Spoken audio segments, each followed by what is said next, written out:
Assalamualaikum warahmatullahi wabarakatuh. Bismillahirrahmanirrahim. Perkenalkan, kami dari kelompok 6 Media Pembelajaran Fisika semester 4C yang beranggotakan Rini Agustin dengan NIM 12020700063, Salma Waratul Jannah 12020700067, dan yang terakhir yaitu Siti Alfiah dengan NIM 12020700072. Dalam video kali ini, kami akan membahas salah satu materi pada media pembelajaran, yakni media pembelajaran menggunakan PowerPoint. Untuk materi pertama, akan dijelaskan oleh Saudara Rini Agustin. Kepadanya saya persilahkan. Ya, terima kasih kepada moderator yang sudah memberikan saya kesempatan untuk menyampaikan materi. Yang pertama, mengenai pengertian media pembelajaran fisika berupa PowerPoint. Nah, sebagaimana yang sudah kita ketahui dari presentasi teman-teman kita sebelumnya mengenai pengertian media pembelajaran. Nah, secara singkatnya, media pembelajaran adalah penyalur materi pembelajaran kepada peserta didik sehingga tujuan pembelajaran dapat tercapai. Nah, adapun pengertian dari PowerPoint sendiri merupakan salah satu program dalam Microsoft Office, yaitu PowerPoint atau Microsoft Office PowerPoint adalah sebuah program komputer untuk presentasi. Nah, untuk lebih jelasnya, program Microsoft Office PowerPoint adalah salah satu software yang dirancang khusus untuk mampu menampilkan program multimedia dengan menarik, mudah dalam pembuatan, mudah dalam penggunaan, dan relatif murah karena tidak membutuhkan bahan baku selain alat untuk menyimpan data. Nah, itu untuk pengertian dari media pembelajaran yang berbentuk PowerPoint. Kemudian selanjutnya, bentuk-bentuk format penyimpanan presentasi PowerPoint. Di sini terdapat 4 bentuk penyimpanan PowerPoint, yaitu yang pertama berbentuk PPT. Nah, PPT ini merupakan singkatan dari PowerPoint Presentation yang merupakan data biner dan tersedia dalam semua versi PowerPoint, termasuk PowerPoint 12. Nah, bentuk yang kedua yaitu PPS atau singkatan dari PowerPoint Show yang merupakan data biner dan tersedia dalam semua versi PowerPoint. Nah, kemudian bentuk yang ketiga yaitu POT atau singkatan dari PowerPoint Template yang merupakan data biner dan tersedia juga dalam semua versi PowerPoint. Bentuk yang terakhir yaitu PPTX, singkatan dari PowerPoint Presentation yang merupakan data dalam bentuk XML dan hanya tersedia dalam PowerPoint 12. Nah, itu untuk bentuk-bentuk format penyimpanan presentasi PowerPoint. Nah, selanjutnya tahap-tahap pengembangan media PowerPoint.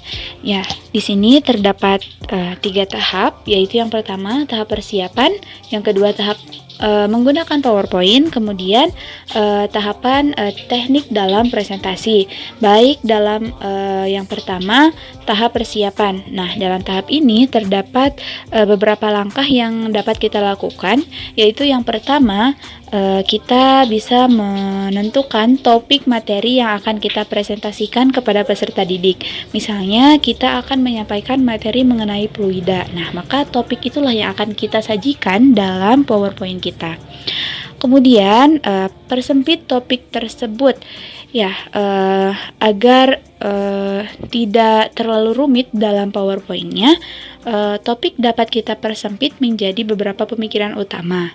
Nah, caranya bisa dengan membuat kerangka utama materi yang akan dipresentasikan. Kemudian yang terakhir, kita bisa membuat storyboard agar lebih tersusun. Nah, kemudian tahapan yang selanjutnya yaitu tahap menggunakan PowerPoint.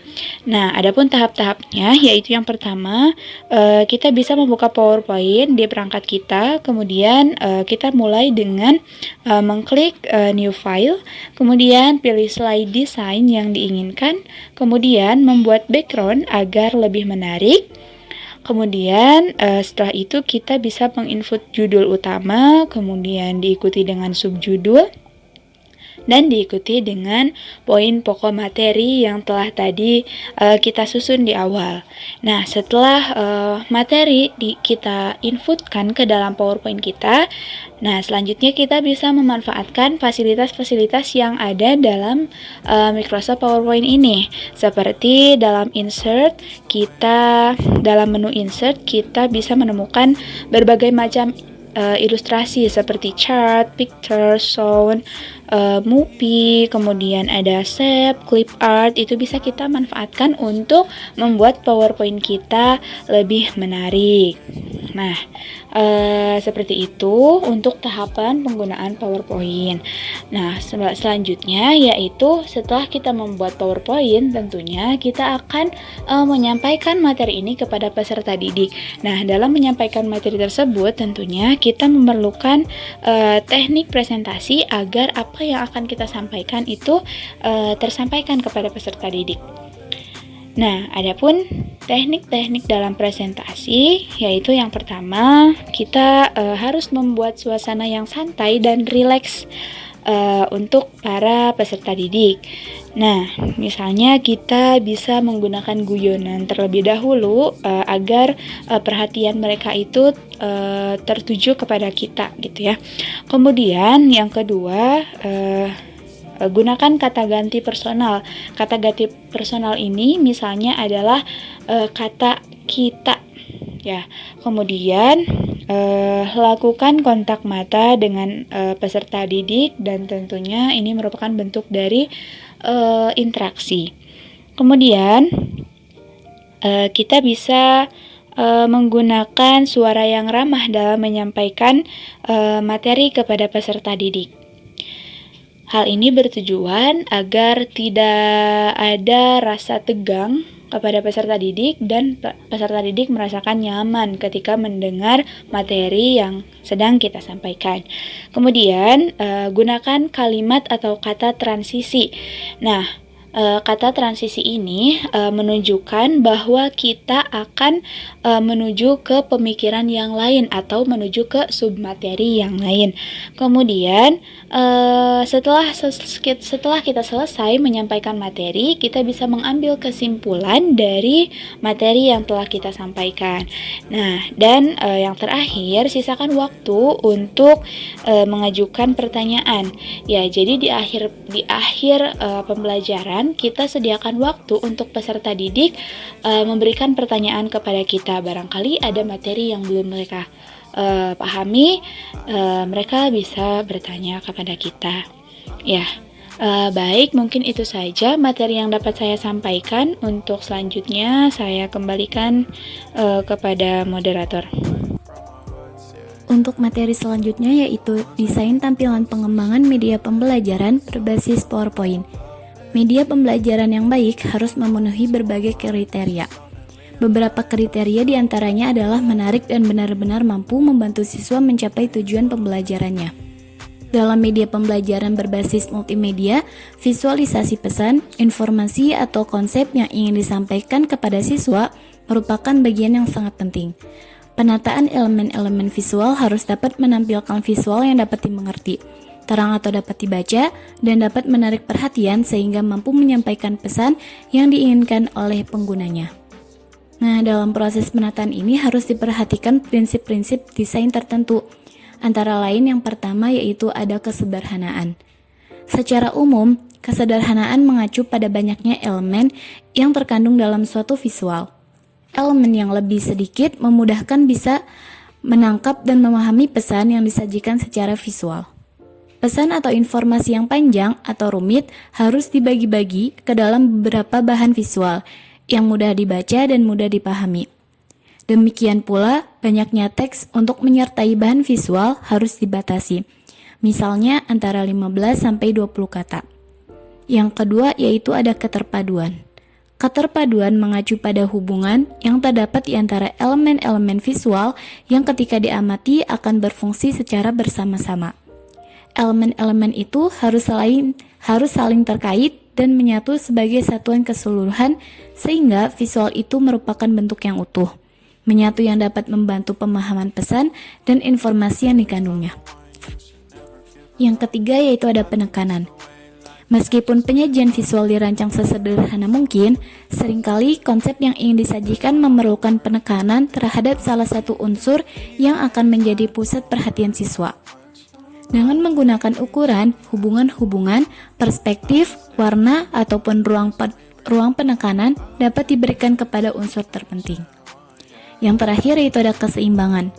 Bentuk atau pola yang dipilih sebaiknya menempati ruangan penayangan yang memberikan persepsi keseimbangan meskipun tidak seluruhnya simetris. Materi selanjutnya yaitu hal-hal yang harus dioptimalkan dalam pengembangan media PowerPoint. Ada beberapa hal yang harus diperhatikan dalam pembuatan bahan presentasi dengan menggunakan Microsoft PowerPoint. Di antaranya yaitu, yang pertama, jangan terlalu banyak tulisan yang ditampilkan. Yang kedua, tulisan jangan terlalu kecil karena harus dilihat oleh banyak siswa. Yang ketiga, seimbangkan antara gambar dan animasi dengan bahan ajar yang ingin disampaikan. Dan yang terakhir yaitu, usahakan bentuk presentasi yang interaktif. Dalam memanfaatkan Microsoft PowerPoint sebagai media belajar, terdapat beberapa tips singkat yang dapat menjadi acuan sehingga proses belajar menjadi lebih menarik dan memberi kesan elegan dan profesional bagi pendidik. Di antaranya yaitu, pergunakan desain yang konsisten.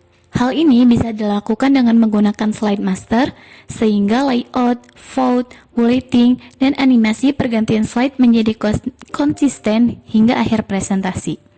Yang kedua, batasi jumlah baris dalam setiap slide. Jumlah baris dalam slide yang terlalu banyak menyebabkan slide tersebut menjadi terlalu penuh, sehingga teks menjadi kecil-kecil. Akibat yang lebih parah, siswa tidak akan dapat mencerna informasi dalam slide tersebut. Sampaikan poin-poin pokok dalam setiap slide. Kemudian, gurulah yang harus mengembangkan ketika melakukan presentasi. Yang selanjutnya yaitu, pergunakan warna teks dan latar belakang yang kontras sehingga dapat dibaca dengan baik oleh siswa. Yang keempat, hindari penggunaan animasi dan sound effect yang berlebihan. Animasi dengan diiringi sound effect yang berlebihan justru menyebabkan siswa jadi tidak dapat berkonsentrasi dengan pelajaran, tapi justru menjadi lebih tertarik dan terpaku dengan animasi yang dihadirkan atau sounds yang diperdengarkan. Selanjutnya yaitu pertimbangkan untuk membuat tombol-tombol yang langsung menghantarkan pada slide tertentu, sehingga bisa melompat maju ataupun mundur tanpa harus melewati slide demi slide, atau memanfaatkan hyperlink. Selanjutnya yaitu satu gambar memberikan puluhan kali lipat informasi. Oleh karena itu, sedapat mungkin disajikan secara grafis, misalnya tabel, skema, dan lain-lain. Dan terakhir itu, jika terlalu sering teks saja yang ditampilkan, berikan gambar-gambar ilustrasi yang sesuai untuk membumbui presentasi. Untuk materi selanjutnya akan disampaikan oleh Siti Alfiah. Kepadanya saya persilakan. Baik, materi selanjutnya yaitu ada kelebihan dan kekurangan Microsoft PowerPoint. Microsoft PowerPoint di dalam proses belajar mengajar memiliki beberapa kelebihan, di antaranya ialah 1. Menyajikan menarik karena ada permainan warna, huruf, dan animasi, baik animasi teks maupun animasi gambar atau foto. Yang kedua, lebih merangsang anak untuk mengetahui lebih jauh informasi tentang bahan ajar yang akan disaji. Yang ketiga itu ada pesan informasi secara visual mudah dipahami peserta didik. Yang keempat, tenaga pendidik tidak perlu banyak menerangkan bahan ajar yang sedang disajikan. Yang kelima, dapat diperbanyak sesuai kebutuhan dan dapat dipakai secara berulang-ulang. Dan yang terakhir itu dapat disimpan dalam bentuk data optik atau magnetik seperti CD, diset, plastik, sehingga praktis untuk dibawa kemana-mana. Baik, itu adalah kelebihan pada Microsoft PowerPoint. Untuk materi selanjutnya masuk pada kekurangan Microsoft PowerPoint. Di samping itu, Microsoft PowerPoint memiliki beberapa kekurangan, di antaranya yang pertama, harus ada persiapan yang cukup menyita waktu dan tenaga. Nah, yang kedua, jika digunakan untuk presentasi di kelas adalah PC, maka para pendidik harus direpotkan oleh pengangkutan dan penyimpanan PC tersebut. Nah, yang ketiga, jika layar monitor digunakan terlalu kecil, seperti 14-15, maka kemungkinan besar siswa yang duduk jauh dari monitor kesulitan melihat sajian bahan yang ditayangkan pada pisa tersebut. Nah, yang selanjutnya para pendidik harus memiliki cukup kemampuan untuk mengoperasikan program ini agar jalannya presentasi tidak banyak hambatan. Sekian pemaparan materi dari saya, selanjutnya saya kembalikan kepada moderator. Alhamdulillah, semua materi telah dipaparkan dengan jelas oleh kelompok 6. Terima kasih sudah menonton video ini. Semoga video pembelajaran kali ini bisa bermanfaat bagi kita semua. Sekian, wabillahi taufiq wal hidayah. Wassalamualaikum warahmatullahi wabarakatuh.